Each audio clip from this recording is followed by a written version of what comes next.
po si Boss Mayo ng Y2K. Boss, anong magandang ginawa ng team natin at ang gandang laban? Anong preparation ginawa nyo? Bali nag-backshot tayo. Inuwa ni Toto Bisari to ama. Yan. Ang sinentaya kasi pinagkakalaga namin. Ayun talaga ang... Yun ang uwi-score sa kanila eh. Okay boss. Kapigilan yung sige.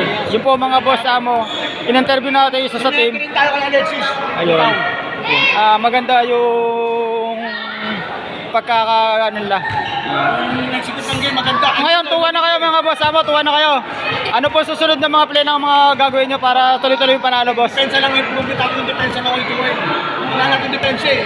Kung tayo may shooting, may tira, ang depensa nagkukulang. Okay. Ano ang ano natin? Ayun, salamat. Salamat boss mo. Panoorin nyo to sa ano ko, sa FB page ko ng Ambisyoso Magsaka boss. Naka-live ka tayo doon ha. Salamat. Okay. Ayun po yung mga boss ayun po sila mga boss mo. May susunod na game na. Stop na po tayo ngayon mga boss mo. Salamat mga boss mo. Panoorin nyo ang live ko at saka itong video ko. Ako ambisyosong magsasaka ng Y2K. Salamat at magandang hapon.